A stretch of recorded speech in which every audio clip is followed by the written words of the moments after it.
$5,000 Ethereum in July. Hit that like button if you want to make that happen. We got some very bullish targets where $5,000 is just the beginning of the journey. We might see a $7,500 Ethereum this year. But wait, there's also some bad news that we're going to have to cover. We got Josh, we got the Duke Master here. We got TJ on the ones and twos, and it's a very special holiday week. Go ahead and hit that like button because our stream powered by Arculus, as always. And it's going to be a good 4th of July as well. How are you doing, Josh? We have insanely good news coming today as well. So you guys make sure you guys know the drill. We have to hit 300 likes to get that insanely positive news. And in fact, actually, I see a lot of holders in the chat today, but it is around Duke. So get excited, get hyped up. Markets are rebounding. We have MLN, one of the 3 tokenization plays we've been talking about. Swarm, MLN, and Ando up like 50, 60% today. So I'm feeling good, DZ. I hope you had a wonderful weekend, and I'm ready to shoot off some fireworks this week. That is what I'm excited for. Real quick question. In the state you live, can you buy the good fireworks? TJ, I actually don't know. Can we buy good fireworks in Georgia? You can buy some fireworks, Georgia. I wouldn't say the good ones. Not mortar shells? To get the good stuff, you got to go to North Carolina or Alabama. All right, I want the stuff weaponized by Antifa. I'm kidding. For celebratory purposes only. All right, let's look into the crypto markets, everybody. Hit that like button if you like Bitcoin moving up 2.1%. Ethereum is also moving 2%. We're going to go right into some Ethereum articles after this, spelling out the scenario for a $7,500 ETH, everybody. We got Solana moving 3.6%. XRP also moving up. Toncoin, though, kind of flat. Cardano getting a pretty good day, as well as Avalanche. They're moving 4% and 6%, respectively. But are there some things? Wait a minute. We're not done yet. Chainlink's having a good move. The entirety of the entire week pump just in the last 24 hours right there. But there's got to be some things moving to the downside, some things moving a little bit harder. The biggest mover in the top 100, we have ENS, Ethereum Name Service. I have zero idea why Ethereum Name Service is getting popular again, but we've seen just a kind of a sustained rally. I don't know if this is maybe Vitalik's best friends, maybe buying some tokens, or are we on the cusp of a new .eth rally? Now, TJ, you remember the .eth rally. Any brand name, you're trying to register it. Any kind of sports, Dallas, let's get the hockey team. Let's get the football team. Let's get the basketball team. You saw that across the globe. Are we going to have a second ENS bull run? It's so funny you mentioned this. I was looking at this over the weekend too, watching ENS move up. I mean, it's just climbing its way up the ranks in the top 100. I don't know. Maybe I just don't get it. I've never really understood domain. Like, I get the concept of domain squatting, but I really feel like this is pretty similar. The .eth stuff I never really got inspired by it. I never really saw what I've the seen moving, which is very closely related. .ai domain names have been selling very, very high amounts lately, tens of thousands of dollars. So it's just some obscure names, not even .com, .biz, so .ai. So maybe we're just getting a new web domain bull run. Now, Josh, have you ever considered getting it's Joshua Jake.eth? I know you got sniped, right? Yeah, it's really hard to get those names if we're not watching them and like sniping them day of, because usually you have someone in the audience that's like, you know what, I'm going to buy it, and then tell them I can get it for twice the price. And so, yeah, I'm being kind of held. Well, I don't. It's not. You're bent over the barrel. I'm being bent over the barrel for my own ENS address. So yeah, I'm never going to probably get one, and I just don't have time to trade it because we're constantly, dude. We're always sniping, whether it's new meme coins or new products that are launching, whatever it is. There's so many things you have to watch in this market. I haven't jumped into that game, but there is a lot of people that are very, very bullish on it. Yeah, it's relevant. Like, it's a relevant service. I see it. It's going to be around. People are going to need it. I just don't see the value, personally in invest. That's not something I get inspired to invest in. I'll just say that. Yeah, you don't want to put $50,000 in bud.eth or something like that. Which is a great domain. Warren Buffett's famous words, invest in what you know. Right, and it's just like, that's a whole nother sector that you have to learn and understand. And it's like, there's a lot of bullish sentiment behind it. And I 100% agree. There's a lot of creators that cover it. But yeah, personally, I haven't jumped into that just yet. All right, well, let's look at some of the other movers. We got Whiff as the number 2 grower right here. Woo. We got Layer 0 showing a lot more in a 0% move. Bonk also kind of coming back. But if you look at the 30-day, you see Bonk is actually down 30%. How much is Layer 0 up? Layer 0 for the 24 hours is up 10%. Let me go ahead and hit refresh just to make sure we have the freshest data. And it is now 9.5%. So yeah, roughly up about 10%. 27%, right? And that most of that was just yesterday, I believe. Yeah. Huge. It's up 33% this week. Yeah, and that was one we were talking about here on the show. I think basically 7 days ago, we were covering the fact that it was one of the best times to get in. It was down so much you were actually getting a better entry than a lot of the VCs that invested in it because they had vested unlock schedules. So if you guys got in on that pump, wait, for which project? For Layer 0. For Layer 0, gotcha. This is the one, some vested token. So you might actually walk out with the bag better than the VCs did. Because, to TJ's point, they might not be able to sell for 12 months, 24 months, 36 months. That's one I'd say to watch over this bull run. I think that's one I'm pretty bullish on. All right. Bullish on Zero. We also got eGold. Now, are you still bullish on the multiple rebrands of Multiverse X here? Get out of here, Elrond. Nice try. Nice try. We know who you are. We know who you are. You can't get us. No, I've actually had close friends that have built NFT projects on there. And yes, NFTs are like, look, we get it where they are at. But in 2021, NFTs were like the hot thing. And they wouldn't, help strive to build any community-driven aspect, model that was built on top of their chain. And so when I see that early on, that concerns me. When a project is completely, as a layer 1, if you're going to be competing with a Solana or an Ethereum or Base or any of these, even Avalanche, you have to build and create community. And if you can't do that and don't want to do that because you're like, nah, we don't want to build meme coins, we want only utility, etc., it's going to drive a lot of the volume to other exchanges. And that's going to hurt you. And in this case, that was Elrond very early on, and I'm still seeing that today. All right, well, let's look at the biggest losers. And TJ actually wrote down a video idea. You might appreciate this. The video I might work on later this week is Tia dead? Sorry, Drew, not to freak you out. No, we're talking about Celestia, the token here. Tia is now down 7.1%. This was a coin I was bullish on just because, the wallet experience, the UX was pretty good, and a lot of people seem bullish on it. Now I'm wondering, how much was vaporware, how much was actually, real users in the ecosystem. Because this coin, we're getting dangerously close to, some launch prices right here around 230, 250. Now kind of testing some of these previous lows that we've seen, with this dip right there to 521. Current price 572. So, getting really, really dangerous to ultra bearish territory. Now, Josh, what's your thoughts on Tia? Is Tia dead? It's a VC coin. It's another Aptos. It's another, one of those projects that was launched by Silicon Valley representatives. And so, when you guys are looking at these projects and you guys are approaching this bull run, right? We are in a crypto bull run. And I think this crypto bull run is going to be over a lot faster than people believe, but I believe it's also going to start a lot quicker than others believe. So what do I mean by that? When we are looking at Aptos and these type of layer 2, layer 1 VC funded projects, all you need to know is just, okay, they are going to be the hot thing of the cycle. VCs are going to pour money into marketing. It's going to push a lot of that price action up. But I probably don't want to hold that in a bear market. We saw that happen in 2021. I think we'll see it happen again this year. And I still think it's honestly going to be a good performer. Just know I would, watch those VC unlocks. What was the project was it Layer 0 that has 12, 24, 36? That's another one of those great projects. Incredibly bullish right now. Has a lot of money behind it. Has a lot of people talking about it. You got to remember, Tia was launched earlier last year. So those VC unlocks are going to come a lot quicker than the layer 0s that are launching today. And if you start looking at, some unlocks, and TJ, you can maybe, you've seen this, 12 months. You see, 12 months, 16 or 18 months, 24 months. So start looking at projects, you're like, wait a minute, this launched 10.5 months ago. Maybe there's going to be some cliffs on the horizon there. We have Caspa also dropping down, Flare. Then we have the new ASI, ASA. They're calling with the Alliance here, and DYDX and HBAR also down, Floki. So seeing some regular coins, but let's talk about ETH. We're going to get into the charts and look at this number right here. Yeah, we're going to talk about how this is possible. Before we get too far into that, there was some stuff in the chat. A lot of DOOK love in the chat. Wanted to call out. And Josh, I don't know if you know this. While you were out of town, you picked up a new nickname. They call you Ando Guy now. Like, I saw that. Ando in the chat. Guy's back. Yeah. Let the spam go for this week. We have a massive announcements coming out for DOOK this week. So I want to see the hype. I want everybody excited. I want to see the love. We have something I'll announce when we hit 300 likes. That is massive. Is your massive announcement? You got an ENS name?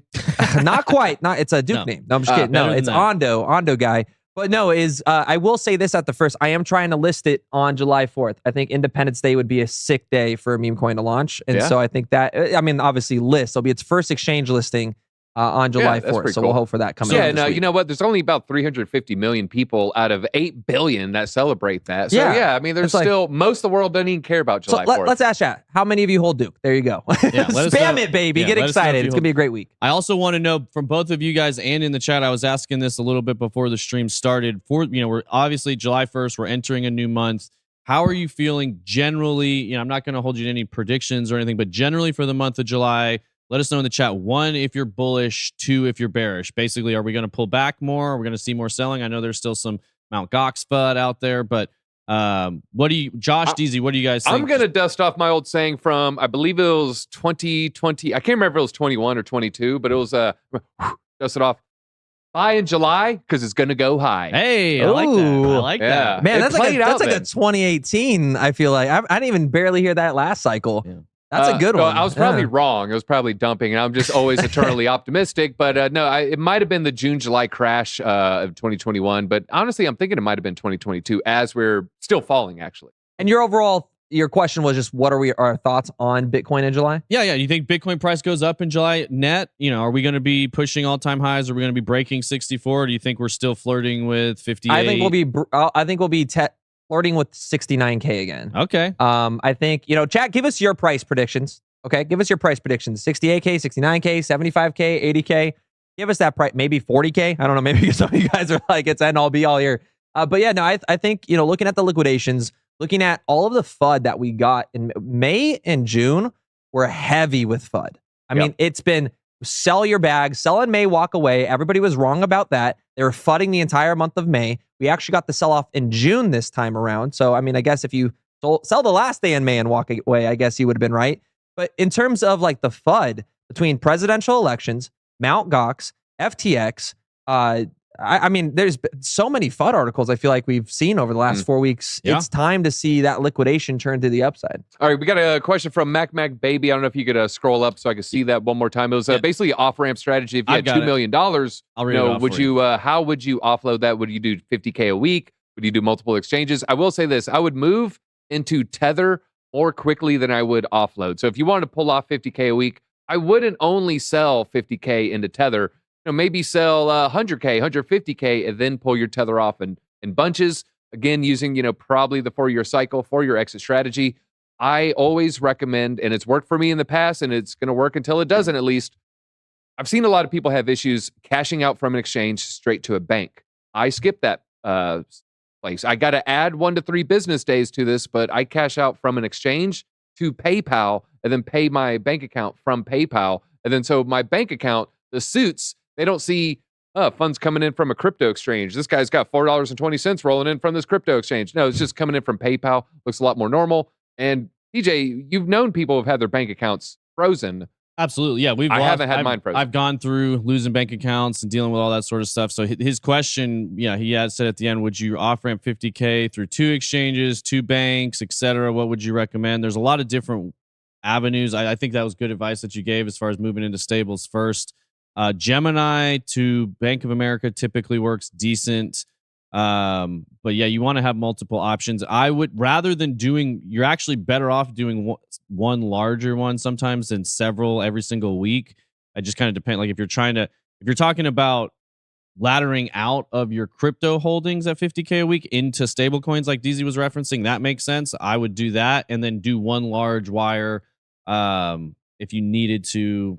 Generally speaking, though, Coinbase, it's getting better. Coinbase and Gemini tend to work okay with banks. I do think the regulation's getting better in that regard, but there's really no simple answer. I mean, there's some OTC. If you're trying to do a really, really large amount, you can use an OTC desk to sell your crypto to the OTC, sell it for cash. They'll give you a wire. It's a bank-to-bank wire. Anytime you can have it going bank-to-bank, that helps. There's really no magic solution for this. I mean, using credit unions is also helpful, but they can be a little bit harder to get official exchange accounts with credit unions. So there really is no magic sauce to this. You just kind of have to try a bunch of different things. And then show up to the bank with a briefcase handcuffed to your wrist and demand all the cash right then. And if they give you any flack, you start videotaping them and say, Bitcoin fixes this. Just keep repeating it. Oh, wow. We got a bullish chat. A lot of really high numbers there when it comes to, 85K, 72K, 69K, 65K. So yeah, a lot of bullish. I would say 80 is potentially in the cards, but let's talk about Ethereum first, because Ethereum may be even more bullish because Bitcoin has seen its pump. It's flirting with the all-time highs. It's already breached it, whereas Ethereum has not hit $4,700 yet. Glassnode founders are seeing a rally to $7,500 for ETH this year, everybody, amid the ETF optimism. The founders of Glassnode have a bold prediction for the rally, setting a target $7,500 by the beginning of 2025, which is the important part here. If you looked at history, we observe how in early 21, we had similar patterns for Ethereum developing. We believe market moves and structures here. Adding ETH to 7,500 USD as a final top, question mark. Structure gives us a target of 7,500 for the final high of ETH. That is a 161.8 fib extension from the structure that we're currently seeing. So not only do we have a little bit of a trend line given as a $7,500 target, if you take the swing low to the swing high, you then get a 161 fib extension here. This would mirror the fib extension that we saw in 2021, implying a strong rally to ETH to commence soon. So we did the fib extension here, gave us this target. You do the fib extension again, gives us this target. You draw a trend line, it gives us this target. Let's look at the trend line, everybody. Now, I've said this often. If ETH goes to 10K, it must clear this hurdle first. This is going to be a severe hurdle. The vertical line you see right there is January 1st. It's going to be the first week of 2025. And if you just catch the top right there, catch the top for April, or I'm sorry, actually pumped in May, a month after Bitcoin there. Then you catch the top for November. You then get, $7,400 Ethereum, moving up even higher levels. If we were to get let's just say September 25, then folks, you're looking around 8,600. Now, are these targets realistic? Can we have a $7,500 ETH in 2024? Or am I smoking the funny stuff here? Look, I think we have to just look back on our price predictions for the Bitcoin halving this year. I mean, when me and you were talking about this in November, December, January, we were like, no way we're breaking 50. Or maybe we're pushing 50, 55 because we're basing this off historical metrics, and we were incredibly wrong in a very good way, right? Mm-hmm. We talk about buying 15, 20, 25, 30, 35, etc. We are very, very conservative. And so to say it's impossible, I'm not going to say that's the case, but I do like to be very conservative in my perspectives on outlooks on these markets. I like to have a strategy. I like to know, okay, if we are going to push to $4,000, I pulled it up on this chart here. But if we see this breakout to the upside with Ethereum, we see the same pattern historically, right? When we break out of this massive trend line, we start to see a support liquidity zone created in the blue, right? Every blue, this is support and liquidity being created.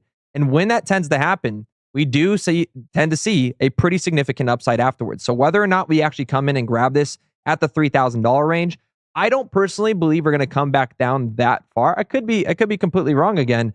But I do believe 4,400 is closer than people think. And the reason for this is very simple, right? The markets are incredibly bullish. The macroeconomic, every factor has not changed. Adoption, user activity, wallet generation. Everything around our on-chain metrics are bullish. Yeah, there's some TA from the near term that looks like, okay, maybe we have a little bit of a pullback, but long term, everything's incredibly bullish. You have BlackRock. Guys, think about this. Everybody is worried about the worst thing to possible, a black swan event. They're like, whether it's World War III, whether it is the housing market crashing, whether it's the stock market crashing, they're all worried about this. But the reality is the only system that will save the downside in these markets is tokenizing them. Our traditional banking system is over. Retail banks, people are all concerned with one or two retail banks closing down. Guys, we've been losing thousands and thousands of retail banks over the last 50 years. It is normal. There's been a monopolization. The top 4 consume the top, 10,000. That's just how the banking system works. It's fractional banking. And so seeing tokenization, we see how, and look at this today, MLN. This was another product. Shout out to Discover Crypto here. We called this at $20. It did drop down to $16, but it's back up to, it hit $25 today, up 80% from its bottom at around $15 and 15.5 cents there. Another tokenization play.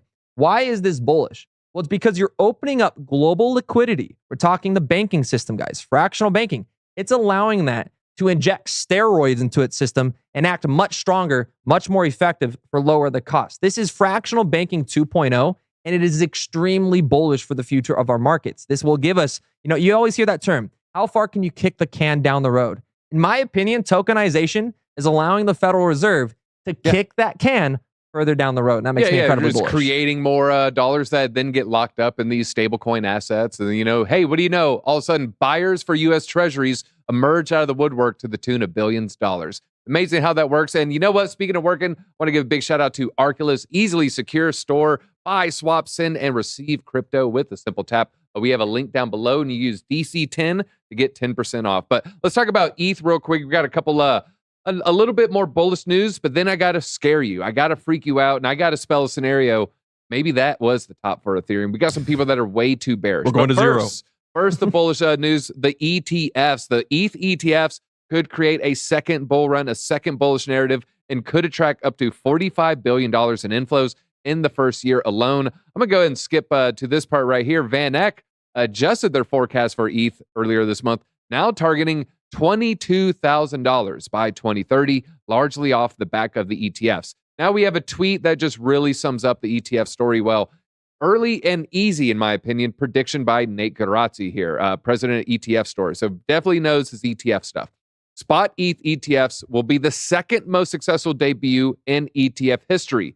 Josh, of course, you know the number one was only behind spot Bitcoin ETFs. If you didn't know, Bitcoin ETFs, the most successful ETFs ever. So 2 most successful ETF launches in the 30-year history will occur this year.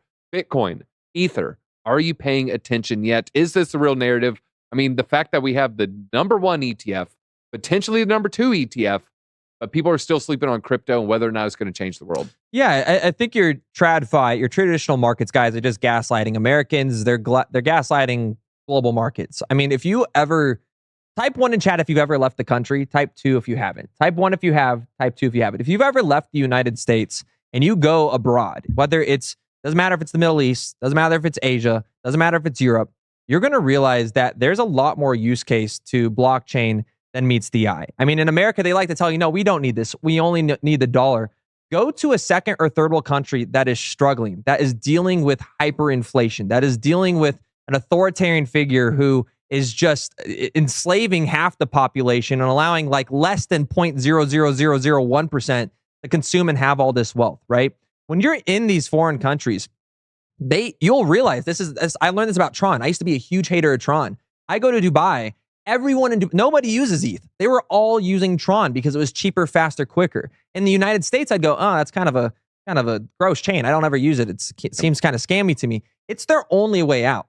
This is the future of these markets. So is Bitcoin and ETH going to be the greatest, ETFs launch of this decade? I think not only of this decade, I think of the next 3-4 decades. Maybe you get quantum or something, but this is a financial innovation tool that is shaping and changing the future of our global markets forever. And I'm incredibly bullish on it. I'm incredibly bullish. Yeah, absolutely. There is no stopping this bull run. Tech Bro was asking about that. But yeah, the big elephant in the room are these ETFs. We're going to be extremely bullish coming into this.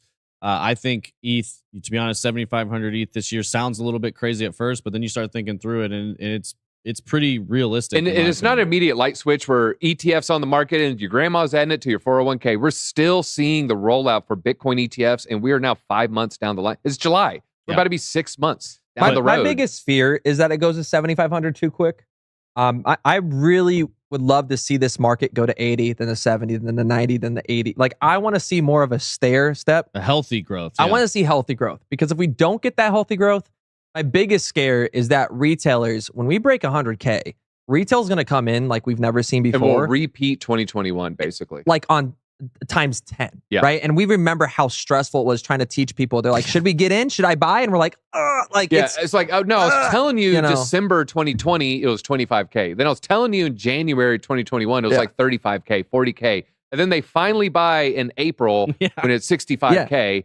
And then they're calling you in May like, hey, why is it down? You're like, and now the number one factor that is making me feel like this right now is the fact that we are consolidating around previous all-time highs, and people are acting like we're just in the middle of a bear market. I mean, it feels like we're at 15, 20K Bitcoin, which is why when we went down to 57 the first time, we bought a ton.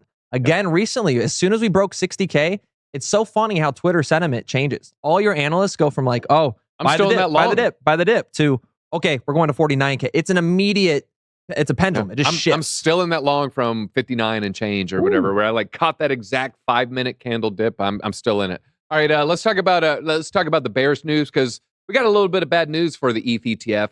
They did kick the can down the road by 1 week. It looks like just in spot ETF S1 forms approval pushback after July 8th due to the holidays. I had to double check myself, so I went to James Seifert, and he quote tweeted Eric. Does look like we might see July 8th, saying the week of July 8th looks more likely for a spot ETH ETF approval. If we don't see it tomorrow, I'm not going to just instantly flip bearish. Looks like we got another week right there. All right. Also, some more bad news here. I saw this headline and I almost didn't understand what was happening. But then you dive in. This is true. ETH is the worst performing crypto product this year, with a catch, everybody. What are we talking about? We're talking about institutional flows, and the numbers are quite scary. ETH has hit a new low, becoming the worst performing digital asset investment product of the year. According to CoinShares, they saw the largest outflow since August 22, with $61 million exiting last week. Could we look at August and September 22 for ETH? I'm kind of interested in what happened in the next 60 days. 22, you said? 22. So August 22 is the last time we saw this much investment outflows. Then you look, this is flows by the millions of dollars. ETH has been just steadily seeing outflows over the past year, over the past month, and over the past week, everybody. Meanwhile, everything else, except for people shorting Bitcoin, is seeing just money flowing into the market. So technically, millions of dollars, tens of millions of dollars leaving the ecosystem. And so by this metric, ETH is the worst performing asset as far as the investment world goes. I don't even understand that. Outflowing from what? Institutional. I think it's going to be the future base ETFs. Futures. Got it. Yeah. That would be my guess here. Despite some providers experience minor inflows, the market heavily impacted by grayscale, which makes a lot of sense. We saw outflows of $153 million. Gotcha. I pulled them up for you. So you said August 2022. So Yeah. I have the blue line right here. What was the other time? August to September. I'm just kind of, what did it do over the next 60 days? It dropped Okay. in value. And that was with one more time. Is it for the audience? This was institutional outflows of August to September 22. So August 22 is the last time we saw this many outflows. But really, it kind of just marked a local bottom too. So they stopped in 2022, right? So then we had November. What was in November of 2022? Does anybody remember? November. FTX. Yeah.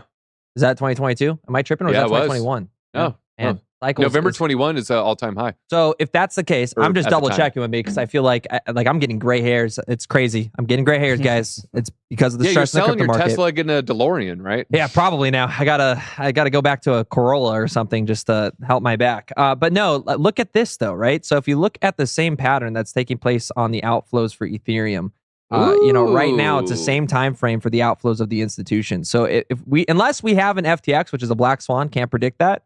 I don't think there's there's nothing as big as FTX that I think struggling like that right now. It's not Binance. It's not Coinbase. It's not there's not another FTX at this point. So if that's the case, does this mean we get that upside action here in the following month or two? Yeah, I think so. I mean, I think really what you're looking, he mentioned it, it's grayscale outflows, which is, people getting away from those fees. I think people, you pull that chart back up you had again, DZ, because I do think it does show it's pretty pro, a lot of people are going up into Solana. People are getting into some smaller assets, but I think it'll be really interesting when these new ETFs come in. We keep talking about Litecoin's possibility for an ETF. Yeah. It can happen, folks. They pulled in $4 million. It could. I mean, obviously, we saw a lot over the weekend. Chainlink, Solana, I think, getting bids for some action there. I think we're going to start to see some indexes come out. You could maybe ARK see like filed for Solana. Yeah, ARK filed. They pulled out of ETH. They pulled out of, what did they pull out of? No, they went to Solana before ETH is what it is. They didn't actually file a Solana one right off the rip.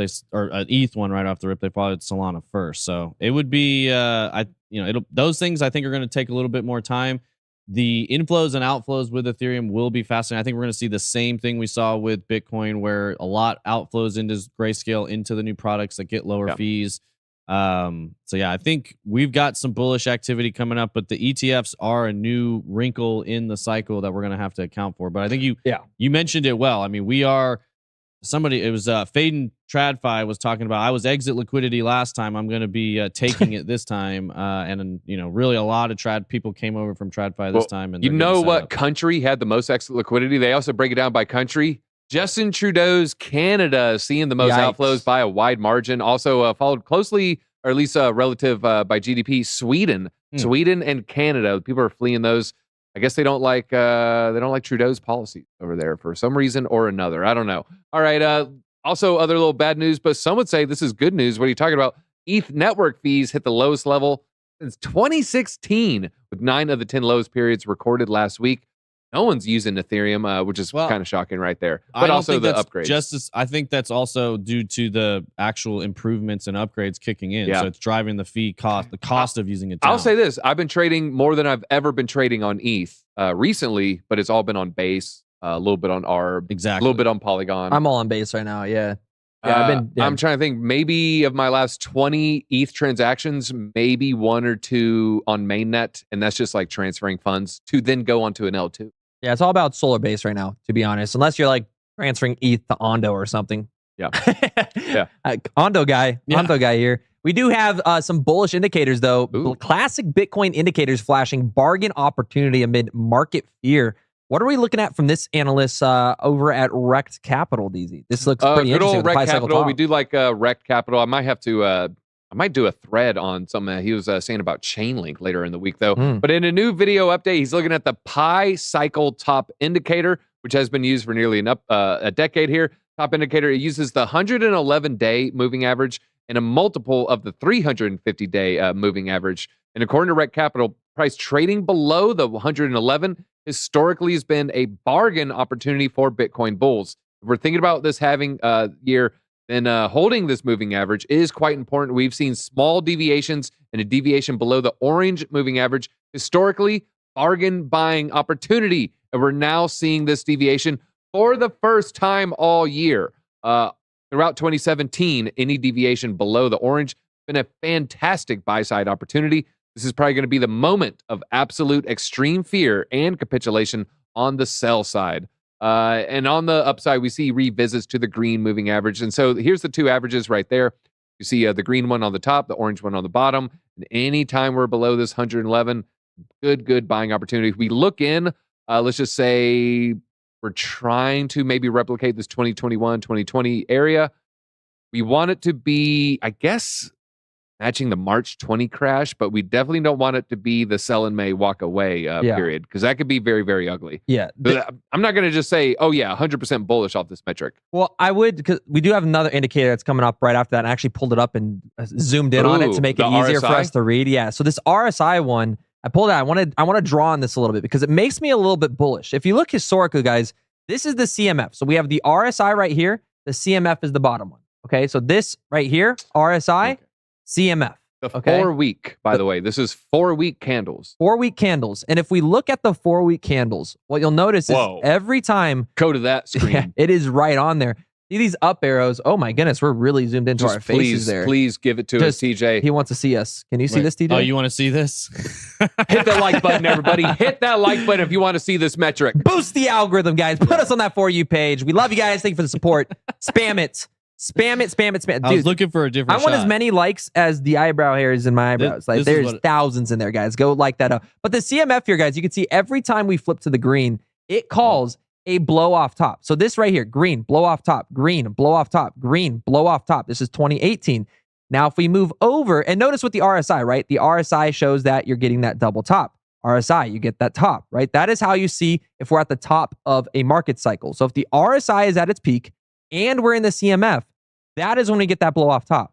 If we zoom over to today, okay, you will notice the RSI not even halfway there, but the CMF did just hit this tool. So what this means is we could be entering, and we probably are entering, the blow off top phase of this market. So the RSI nowhere near that top, but with the CMF breaking that trend line historically would show we're about to move into an upside momentum moment for these markets. And we do have the M2 money supply and everything that's going to be playing into that.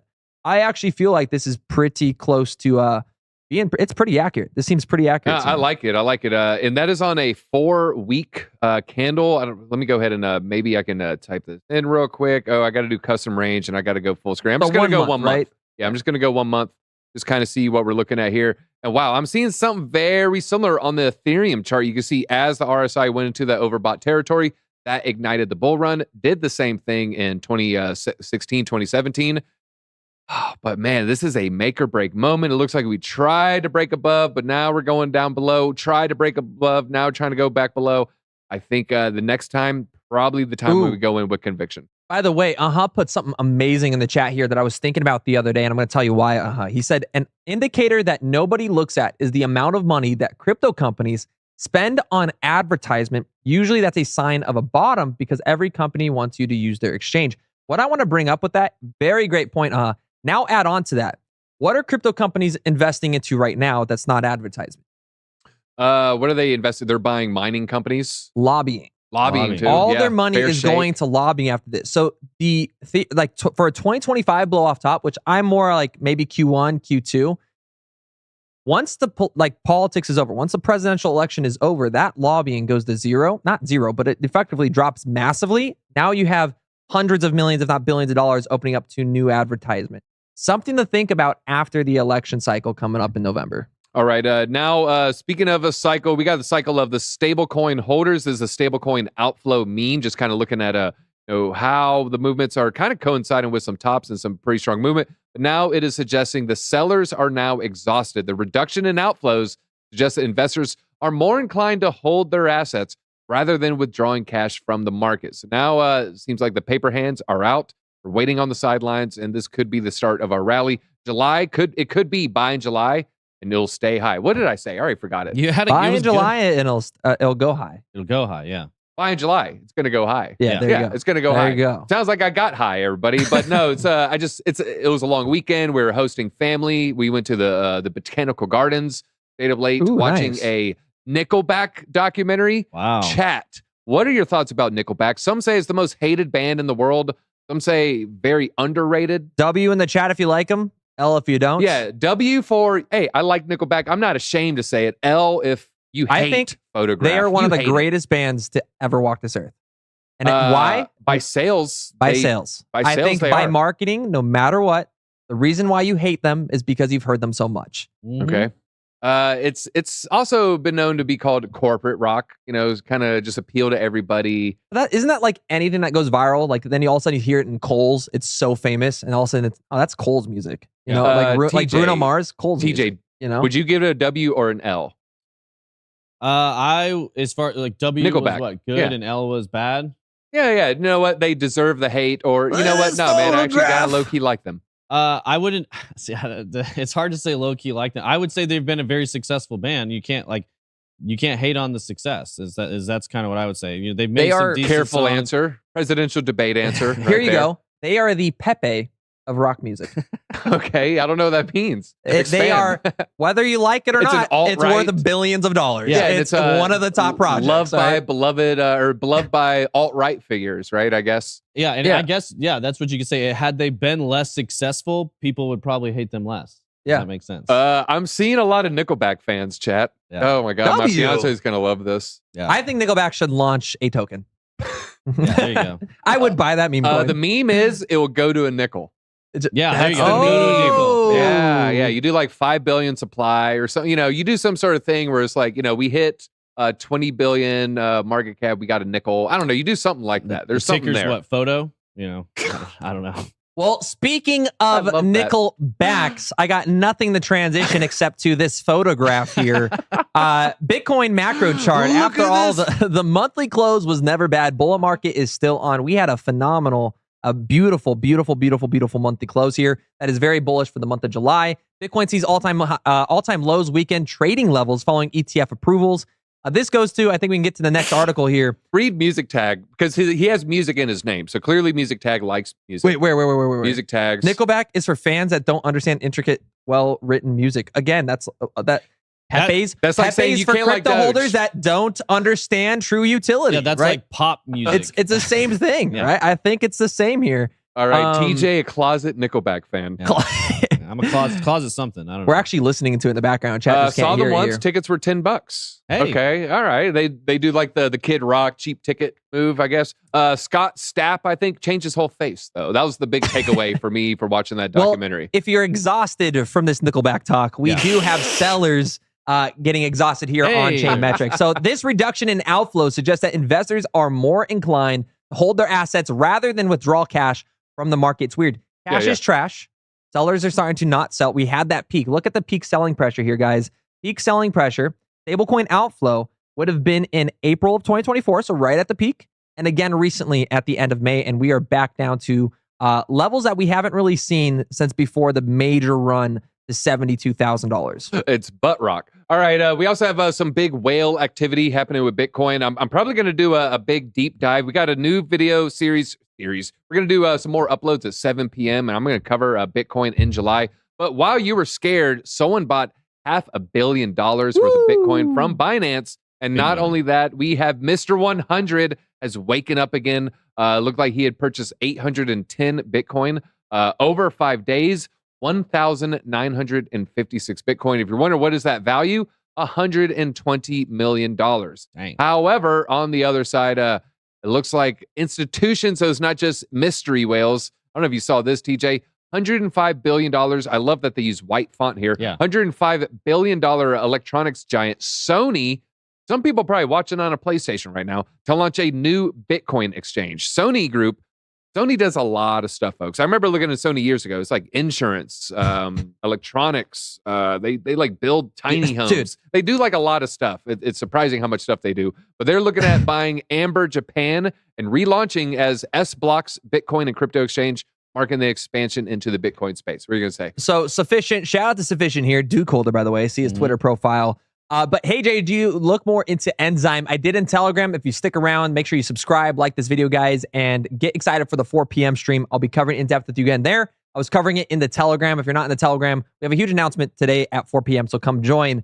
But someone in chat goes, I don't know why you guys just roast me so hard. Laserface goes, it's JJ from Cocomelon Lane. I was like, what is that? I pull up JJ from Cocomelon. I don't know why, but this does remind me of myself when I wear my Apple headset. Oh, that's I'm funny. like, hey, so shout out to the AirPod Max there. And thanks, Laser. I got baby face. I'll take it. Good I'll stuff take it. there. Good Yeah. stuff there. What'd you have for breakfast today?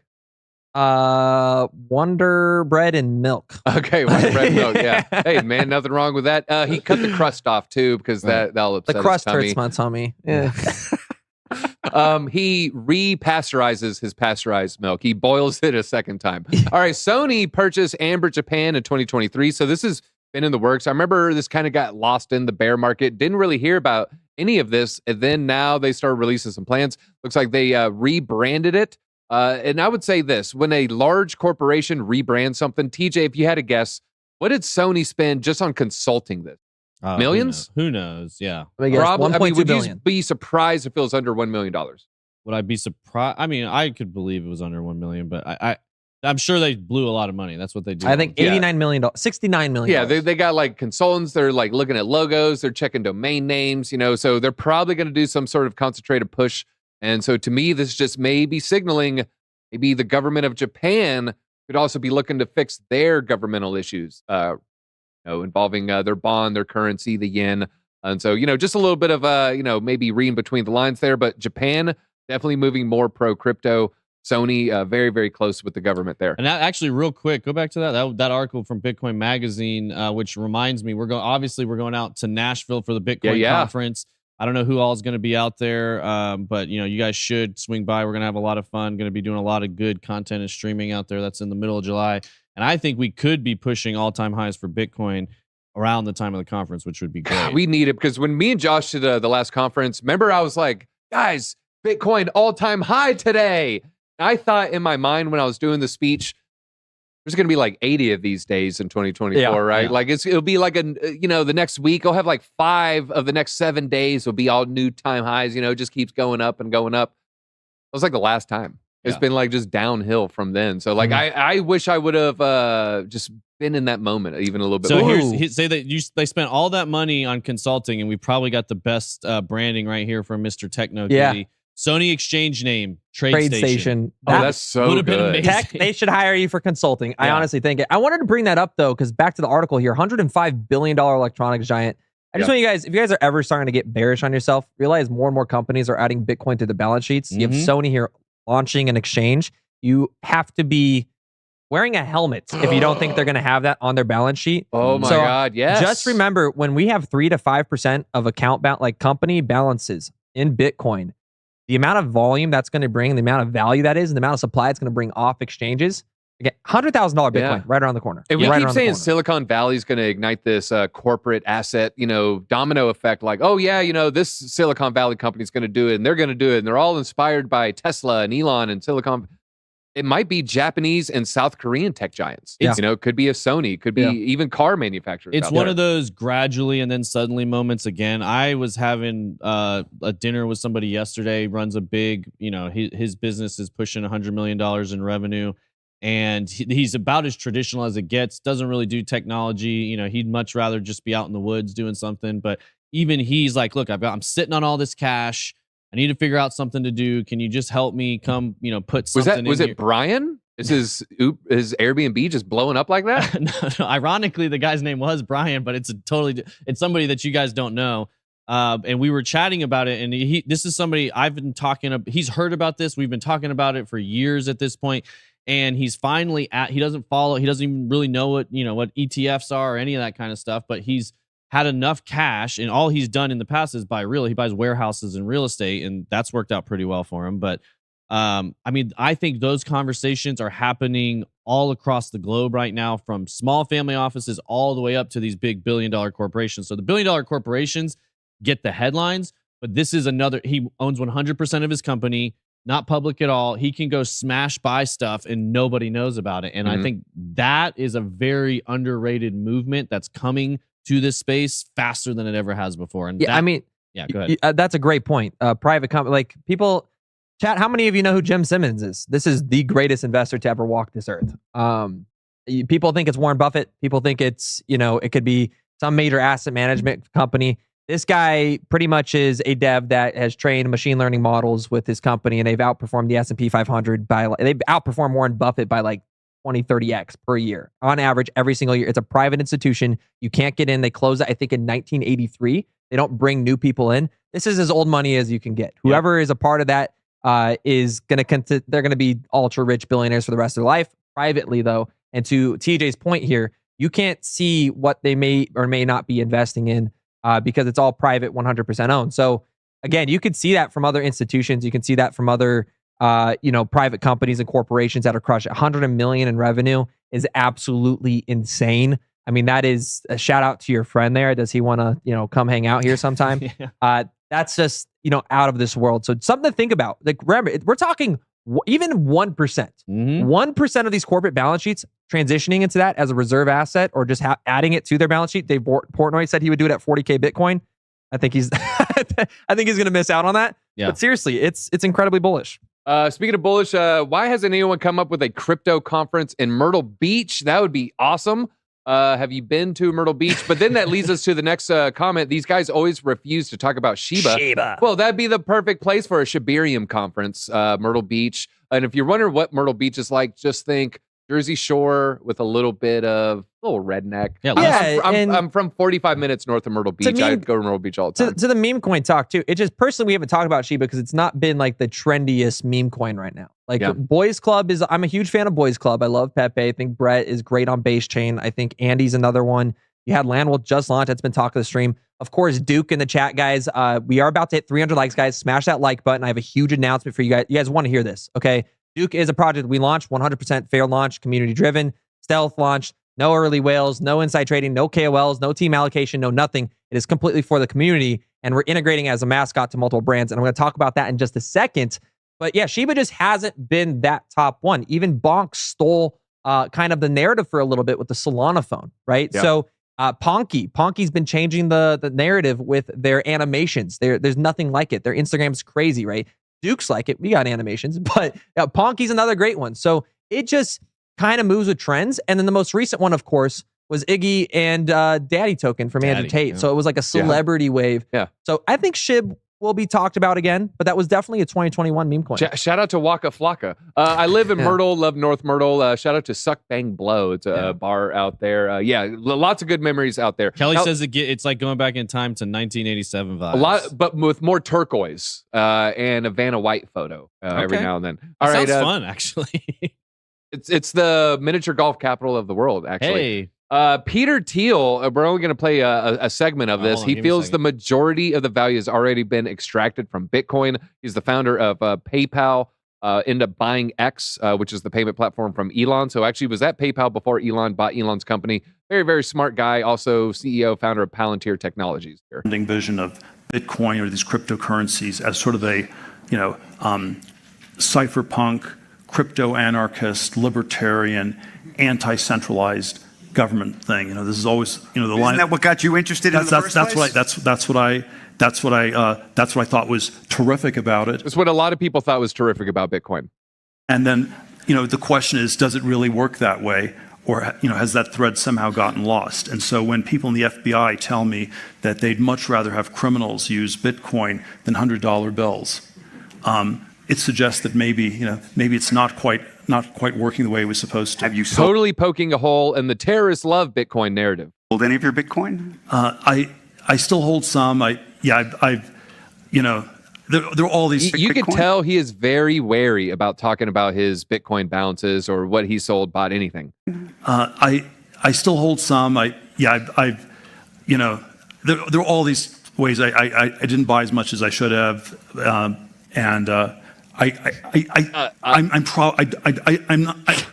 not sure it's going to go up that dramatically from here. From here. All right. I will say the more Bitcoin someone has, that's more often how they sound when they ask them about, have you sold your Bitcoin? I was gonna say the more they have, the more hesitant they are to say how much they have. And then he's like, change the subject real quick.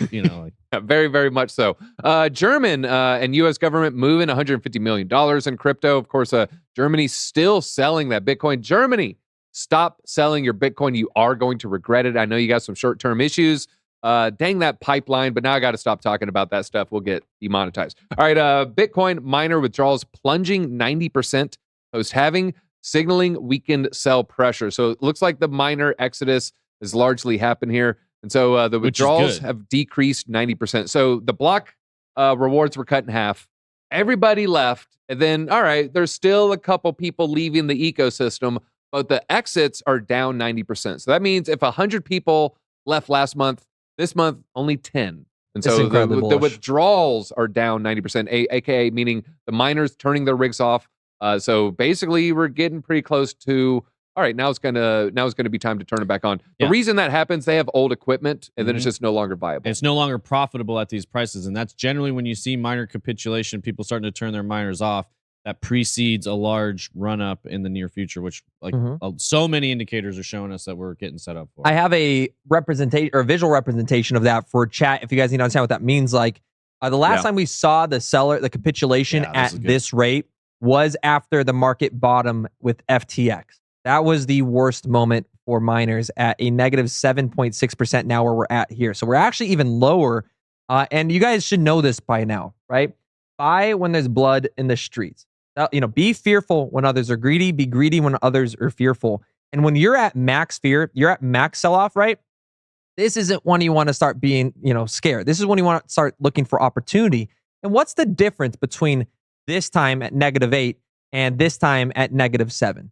The key difference here, chat, is that we are at previous all-time highs. So the last time we saw miners capitulating was at $15,000 Bitcoin. Now we're at 65, 63, 60,000. We've been hovering in this range. It, to me, tells me that we're finding that consolidation. We're finding that support, and we're getting ready to build and really absorb this next leg in this market. It's incredibly bullish to see this. I forgot Tiger King is Myrtle Beach, sponsored by Tiger King vibes right there. A lot of people love some Tiger King. Peter Thiel, anagram for the reptile. Oh, why'd you say that now? Peter was, okay, that was good. Summoning his inner Brandon. Yeah. All right. Real quick, we've got in the chat. Did you guys convert any of your Bitcoin to altcoins? If you guys were watching the member stream on Friday, we talked a lot about what we might do. I actually did. Oh, go ahead. I said I would never, but I forgot we're talking about the overall portfolio. Yeah, portfolio management. Yeah. I actually did come in and I considered it pretty heavily this weekend. I was looking at a lot of things. I would like to see us clear 64 and get a little bit more confirmation that truly was the bot. This is why, it's okay to be a little bit late on an altcoin rotation. It's much more painful to be too early when Bitcoin breaks down. So dominance is still dropping. I kind of wanted to watch what happens this week. I do think we're going to have a very bullish July. The pump over the weekend gave me a pretty good indicator. Some of the coins we're watching actually bounced pretty well off of that, like Near, Render, some of the ones we mentioned in the member stream. I am going to be making... Anytime we make those moves, I am going to be updating members only stream. So if you're not subscribed to the memberships, I forget the titles of them. I think it's the Alliance, whatever the top one is where we do those extra member streams with the portfolios. I'm going to be doing more of those. I didn't actually make any moves yet, but I'm very close to moving some things out of Bitcoin more heavily into alts. So I started considering it as well. I put up my PayPal account and I just saw that old Celsius Bitcoin just still sitting there. And I'm just like, it kind of feels like house money to me. Yeah. It would be a good bag, a good Bitcoin bag to maybe move. I'm planning to make some moves probably in the next 2 weeks, but I'll keep you guys updated when I do, and I'll make a members only. We have breaking news. Hit the like button if you like the breaking news. Hit it. Like, it doesn't cost you anything. Do it. Yeah. 48 minutes ago from Coinbase, U.S. Marshal Service chooses Coinbase to safeguard trade its large cap digital assets portfolio. At the same time, they weaponize the Justice Department against Coinbase, saying, "You illegal broker, how dare you?" They're coming in and actually now storing and they're using them. Yeah, and not notice they said digital assets. Mm-hmm. So, That's like having absinthe be illegal, but then you serve it in a water fountain at the Capitol. Like your judge smoking marijuana, sending someone to jail for obtaining marijuana. Yeah, that's what it is. You know what? If that happened to me, I'd be one of those videos where they leap at the judge. I'd be one of those people. Huge. That's incredibly bullish. Speaking of leaping, we got a lot of assets leaping year to date. Number one year to date, it is Bitcoin. This is the major asset classes. So you're not going to see an individual stock, for instance. Number two, something I've been talking about year to date. Why? Because the silver gold ratio is just skewed in silver's favor right now. Silver, the number two major asset class. You realize silver was this bullish, TJ? I didn't. I've heard a lot of talk about it for a long time. It doesn't surprise me necessarily. Yeah, you keep hearing about how gold is overperforming. Yeah. But silver taking the cake. So all the silver bugs out there, congrats. You're doing pretty good. Unless you would have bought Bitcoin, then you'd be doing better. NASDAQ's doing great. S&P 500, gold. AI and robotics actually under NASDAQ, but I would say largely because of the pump before that. Dow Jones, all bonds, 7 to 10 year notes down. Now we're getting to the negatives. Real estate ETFs and 20-year bonds now down to 5%. So some things moving down while other things moving up. But yeah, AKA Bitcoin is the king asset class, the apex predator of assets, as Michael Saylor would say. U.S. banks dumping exposure to $2.5 is this $1 trillion market before inevitable losses hammer the balance sheet. So some of the biggest banks selling their exposure to this sector. What is this sector? Commercial real estate loans in a push to cut their losses. They looked at Goldman Sachs and Citigroup, which recently sold portions of a $1.7 billion loan backed by office buildings in New York, San Francisco, and Boston. Now, my take on this, I think it's going to be location-based. I think New York, San Francisco, potentially, I guess Boston as well, you're going to see some declines, but I think Atlanta, Nashville, probably San Diego still, probably Austin still, definitely Dallas still. I think those are probably going to keep maintaining at least some parity, if not flat, if not going up. That's just my take. TJ, what are your thoughts on the Atlanta real estate scene? I think it's strong. Obviously, I Florida, Atlanta, a lot of those places you mentioned is strong. Real estate's another hard asset like Bitcoin, so it just goes up as the dollar goes down. So I feel very safe in real estate. But I was just gonna say you can blaze through some of the rest of this. Get to because we're hitting 11:35. I do want to. We got the SEC cannot assume every token in the secondary market is a security. It must be considered an investment contract. This is huge, on a case-by-case basis. So they just can't pull up some enforcement actions, be like, hey, we did this thing years ago to this company that we are saying is related. Now they're going to have to do a case-by-case basis. So just another loss for Gary Gensler and the SEC. But now let's talk about XRP here. Ripple notches a win as the CEO, Brad Garlinghouse, clarifies XRP security status. So a big winner from this news, of course, is going to be Ripple Labs and XRP. Does this make you more bullish on XRP, Josh? Are you going to buy some now? I'm tired of XRP. It's not flipping a switch. It's not going to go to $100. It's not going to go to $10, right? It might go to $1.20, maybe $2 at the top of this bull run. But, we keep seeing these wins. The price action keeps going to the downside, right? The reality is Ripple is going to continue to sell off hundreds and hundreds of millions of dollars of XRP per month. And in today's day and age, the XRPL does not have the community development that the XRP community tries to make it out to be. They don't have the meme coin development. They don't have the smart contracts. They don't have the user acquisition. Is there development? There's some development. They can argue that and say however they want, to make them feel better about themselves. But compared to a Solana, compared to a Base, compared to an Avalanche, compared to really any other ecosystem, I am not bullish on the DeFi developing there. And for that reason, I'm out. All right. Got Jay Shelton asking how to join the Telegram group. Can you drop a link for that in the chat, Josh? Yeah, so let me announce that real quick because we did hit 300 likes. So shout out to everybody. Let's get some W's in the chat, some drum rolls. I want to see some drum rolls, some fire emojis for the announcement, okay? Get hyped up for Duke, okay? So, what's happening right now? Well, if you guys haven't already seen this, this is for the Telegram that is being released. We're doing a $500 giveaway.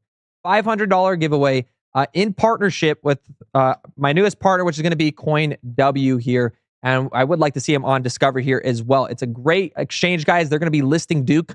Hopefully, I'm trying to get it confirmed. I'm really trying to fast pace it because I want it on July 4th. I want Duke to be launched on Independence Day because I want it to represent the first true 100% fair launched freedom token, essentially, from a community aspect. There's no early insiders. There's no KOLs. There's no team allocation. There's no snipers. Of course, there's whales and stuff that have bought up from the supply over the last years, but last few weeks. But ultimately, they're almost all completely out. Well, and the cool thing is the whales. That's you guys, right? That's the community. So it's the community. It's a community. Yeah. It's not even for me. I have 4 wallets that are all publicly disclosed, and we're using those completely for giveaways. This is for the community. Yeah, completely. the whale's like a basement member.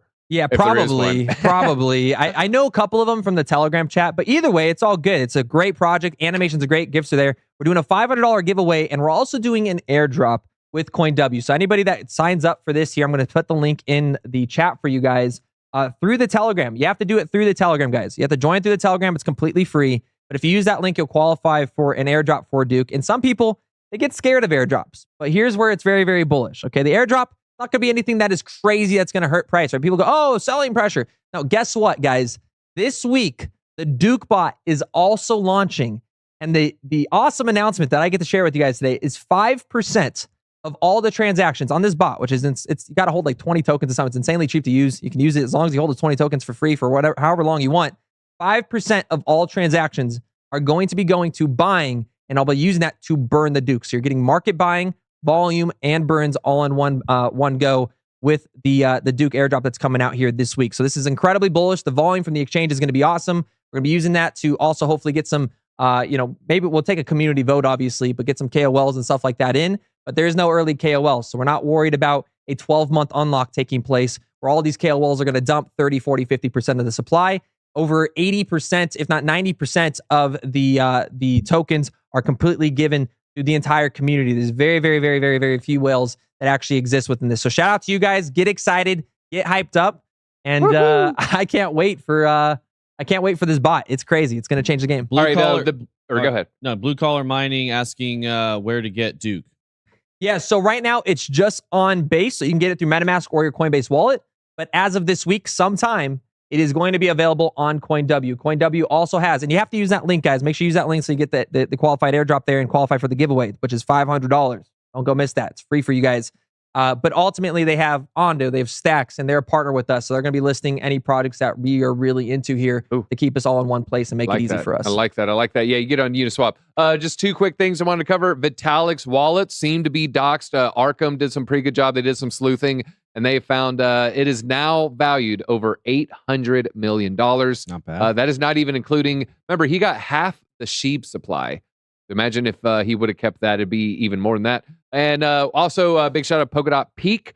We covered this. We did a dedicated video on it, I want to say months ago, kind of covering, what they're building and, kind of some of their plans there. And so they just now, layer 1 tailored here, just got some new news there. So if you want to check that out as well. Major migration from some decentralized mapping projects. Gary the Lizard asks, is there a cap on burning? Not necessarily. Everything's up to the community. So if you're in the Telegram, go get in there. That's where we get involved. I put everything to votes. Everything's in votes in there. So if you guys want to 1 month, we're like, oh, you had enough burning and you want to use that marketing to, onboard some, maybe KOLs or whatever you guys, the community want, or maybe pay for animations. It's completely up to the community. That's the purpose of this project. And I want everybody to integrate it into everything. The other update too, I forgot to even mention, someone asked about FOMO. He said, your favorite medium is FOMO. My favorite website's FOMO.io right here. The new update with Duke integration. Duke will be integrated into this website in a very cool way. Get excited for that. This is your favorite fear and greed index tool on the market, guys. It is the best. You have a 4-hour, 12-hour, 24-hour, etc. Go check it out if you guys haven't already. We have DZ. Get to the extra, baby. Altcoin pumpers, you might have to do that because I was shrinking some space there. Oh, I don't know where it is. It was supposed to be the last thing. Okay, looking towards at the end, it was a thread about some altcoins. But if you lost it, you lost it. We'll cover it. Josh should have it on there. The last one he was saying. Either way, let us know in the chat if you have any questions for Q&A. We got a few minutes to hit some of that stuff before we wrap up. I know you guys like doing Q&A. We're going to try to start incorporating that back in a little bit more.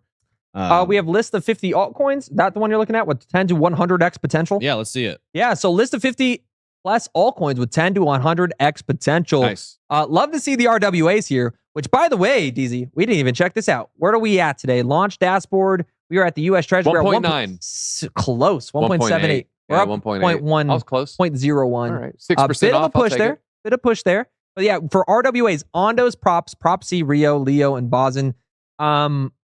I don't agree. I mean, I think some of these are great projects. I would have Swarm markets. And I mean, if you're talking about RWAs and you're not listing the RWAs that are being used the most, I'm going to immediately devalue that thread here. But yeah, that's going to be Swarm. Maple's on here. You also have Securitize. Securitize is technically, I count that as Chainlink because they're their largest partnership. They're helping build a lot of the development there. And that would be one of the largest ones. But either way, Prop C, Rio, Leo, DPIN category, Render, Akash, GMRX, Flux, Okta, and Man. Don't know what Man is. You know what Man is? No, I do not. Privacy. I don't know what one is. Privacy is 2024. anyone. I kind of like that token idea. It's kind of cool. Monero. I would say this. I don't see a lot of XMR. privacy coins don't generally do well. They do not. They do not. Look, this VCs is what I would do. don't want to put money into it. Governments love to strangle it. That being said, XMR, great stablecoin. The people that use Tor and Onion Brow, they're going to keep that price, relatively stable. Boston's also been around for a long time. I don't know if they're that 100xer. They've been around. They were something we held last market. I love Okta here. Okay, I'm going to point out my favorites. So Ando, Okta, Layer Ones, not HBAR. Tara, Cass, INJ. Love INJ here. Mhm. I even like Caspa. Caspa's just Yeah, I do crushed too. it. Yeah, plus it's pulled back a little bit. Yeah. A lot of the pump has already happened, but a lot of these Bitcoin mining machines are going to start, mining Caspa, and so that's going to be institutional support. Yeah, and then I would have to for AI, I would wrap Tau and ASI. I think ASI is going to be amazing, but I'm not going to be touching ASI until after the. Obviously, you can't touch it till the merger, but after the merger, I want that pullback. I want all the issues to happen. Then I jump in. All right, Yeah, we got- jump in on that like button. Member chat here. Will Origin Trail pump with Polkadot? Actually, Nate 707 Drew from Blockchain Basement said he did an update on Origin Trail video this weekend, and it has actually pumped pretty well. So keep an eye on that. They are doing something with Polkadot.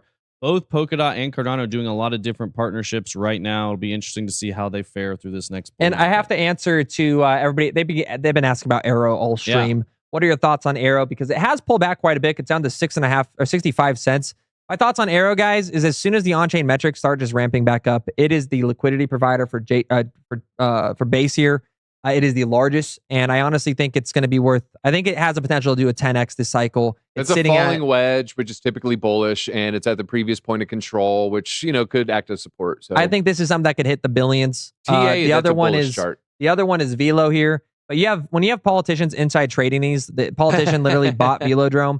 I'm incredibly bullish. Yeah. I think it's a matter of time, so I'm getting excited on it. Yeah. Nancy Pelosi's being told to buy it, so that's good enough for me. And I'm telling you to hit that like button, folks. We got 4 p.m. Josh is going to do a live. Ooh. I got an upload at 7 p.m. I'm going to cover some very bullish numbers for Bitcoin in July.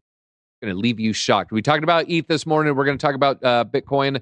Got to stick around to see what Josh is going to talk about, folks. Yeah, and Carlos, come by. I'll do charts with you here at 4 p.m. Eastern. We'll make sure we pull up IOTIX for you guys. Thanks for watching. We'll see you guys.